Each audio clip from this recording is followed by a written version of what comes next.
Like it or not, it's time for the 2023 Rip Curl WSL Finals. How did we get here?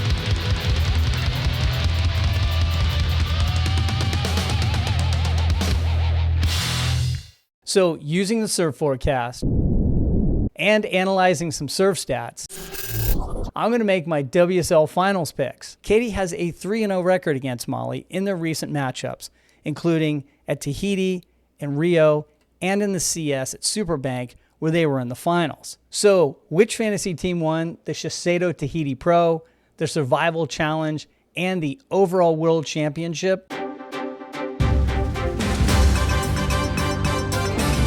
Let's first congratulate Griffin Not Colapinto for winning the Tahiti Pro with over 1,400 points.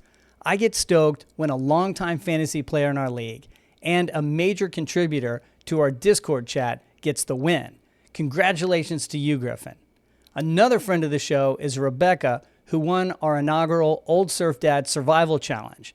She survived the longest amongst our team and is still alive in the OG Survival League, with only 15 people left. Let's all wish her the best of luck heading into the finals. And now let's talk about the overall league winner and our world champion. First, the WSL confirmed that this was the last event of the season and that the WSL Finals will have a separate fantasy pick'em game attached to it that doesn't affect the overall rankings. The overall rankings are locked, the winner has been decided, and the fantasy team champion is Yard Panther. I'm working on an interview with the champ that will be posted on the channel soon.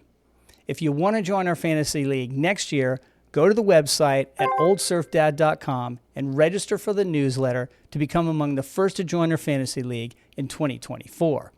All right, let's check out the surf forecast for lower trestles. As of this recording on September 1st, a week away from the start of the waiting period, the forecast looks slow starting on September 8th, but some opportunity to run the one-day finals event may happen starting around the 12th through the 14th. And yes, as we've seen all year, the warm-up sessions before the event look to be firing. I plan on shooting some of those days, so subscribe to the channel and click the bell to be notified when I post these top 5 warm-up session videos. Also, I'll post the updated surf forecast on my website at oldsurfdad.com. Now, I usually go into my stats segment here, but I'm going to jump right into my picks and suggest you have a look at the analytics I have on the men's and women's top 5 on my website. There's some incredible detail and revealing stats, so go check it out. The WSL has released its Fantasy Pick'em Challenge, and you can find it on the WSL website where you regularly make your picks. You'll see the rules and all the information there, and I'll leave a link in the description below. Now, here's a really important tip on the Fantasy Challenge. According to the rules, you can change your picks up until the match starts. So, for example, if you choose Jack Robinson and he loses, you can change to Joao Chianca before he competes against Ethan Ewing. It's basically Reselects, but it works through each round of the finals. You'll pick up a huge amount of extra points, which could keep you in the running. Unless, of course, you choose perfectly. Those in our fantasy league will be eligible to win a Stab Premium membership for the year. I really appreciate Stab for sponsoring this contest, and y'all know how much I love my membership. If you watched How Surfers Get Paid, especially the recent episode with Twiggy, that series alone is worth the price of admission. Now, shifting gears to my picks, just like in the regular season, these competitors are so evenly matched that it is incredibly difficult to choose each heat winner. As always, I caution you not to copy my picks unless you want mediocrity with an occasional above average run. Trust your instincts and your knowledge and decide where I'm right and where I'm wrong.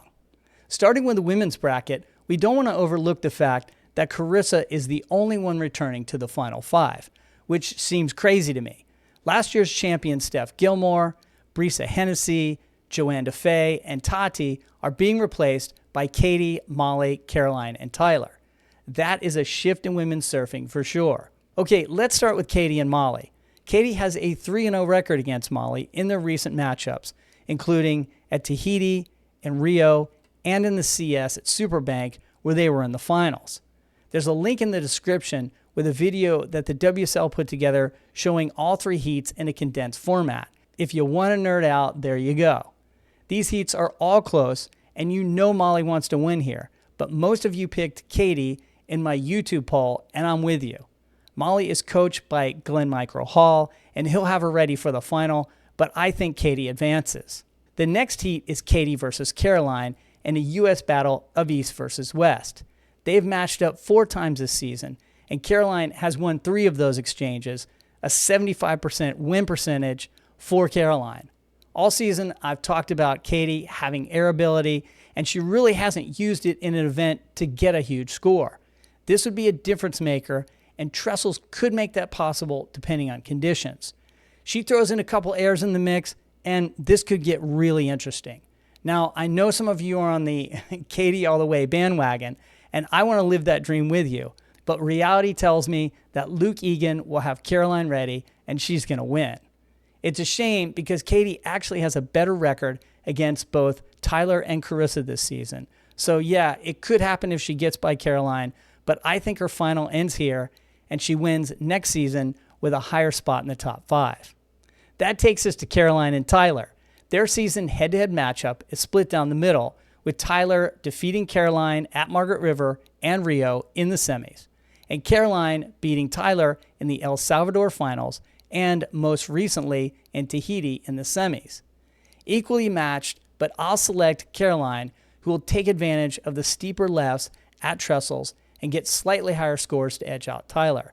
I think this is a great matchup that could go either way. That leaves Caroline and Carissa in the best of 3 final heat. In their WCT matchups, Carissa has 6 wins to Caroline's 3.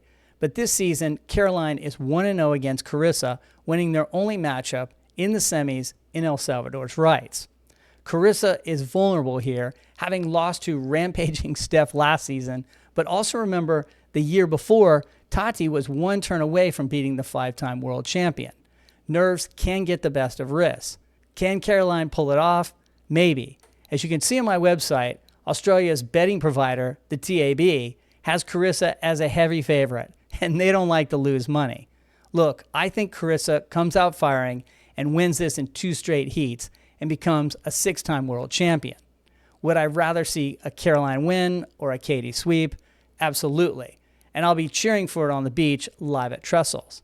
I'm planning on doing a live show, by the way, before the event, like I did in El Salvador, so tune in for that. Now, on to the men's bracket, and I approach these men's heats expecting some sort of judging controversy. In the opener, we have Jack Robinson, who I still can't believe zenned out in inform dominating Gabriel Medina at Chopu to earn the 5th spot. He takes on Joao Chianca at number 4, and under the new rules will have priority at the start of the heat. I put a poll out on my YouTube channel, and it's currently about 70% of you voting that Jack will win. I'm going to go against the grain on this one and pick Joao. I think he'll be fast on the often slow right-hand walls and put a little extra zip into his turns to get the judges interested. Jack didn't look in sync last year, and yes, I picked him to win it all. My bad. Now, how much would we love to see this heat at 10-foot Lance's right, or in a Porto Escondido Barrel Fest, or at Pipe or Chopes, or anything but Trestles? Please, WSL, please, anything but another finals at Trestles. So that brings us to Ethan Ewing, who has just announced his broken back is on the mend and he will be surfing in the finals. So much for the Gabriel Medina controversy, but still, I'm pretty sad that Gabriel's not here representing. when I think he would be a favorite and the biggest threat to Felipe. Anyway, Joao versus Ethan, they had one head-to-head match this season, and it was in the round of 16 in Portugal. Joao won the heat and the event. If not for injury, I would pick Ethan because he's improved all season. Did you know he was in the finals in the last two events at Rio and J-Bay prior to his injury in Tahiti? Talk about finishing strong. My heart says Ethan, my brain says Joao. I'll select Joao to go to the next round where he faces Griffin Colapinto. For some reason, this is an easy one for me. I think Griffin takes advantage of his local knowledge and smooth, effortless, but radical surfing to beat Joao and move on to face Felipe. Now, Griffin versus Felipe is the most interesting men's heat for a lot of reasons. To me, these two surfers represent the WCT elite. Surfers that combine power surfing and progressive airs and link it together with style. Yep, the old speed, power, and flow judges criteria, which I think is what they had in mind when considering what good surfing should look like. And yes, I said power surfing in the same sentence as Felipe Toledo.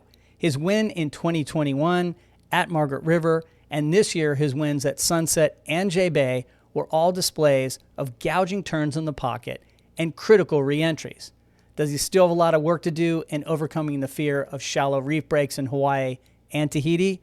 No doubt. Give Felipe some credit though. He has steadily improved from being the best small wave air guy in 2-foot waves to being a real threat in pretty much any wave, as long as it's not super shallow reef ledges. Head-to-head, Griffin-Phil's WCT matchup is tied at 3 apiece. This year, however, Phil leads with 2 final wins against Griffin at Sunset and El Salvador. That's a big deal. He's beaten Griffin twice in final scenarios this year. Griffin, on the other hand, beat a heavily favored Felipe at the Surf Ranch in the semis.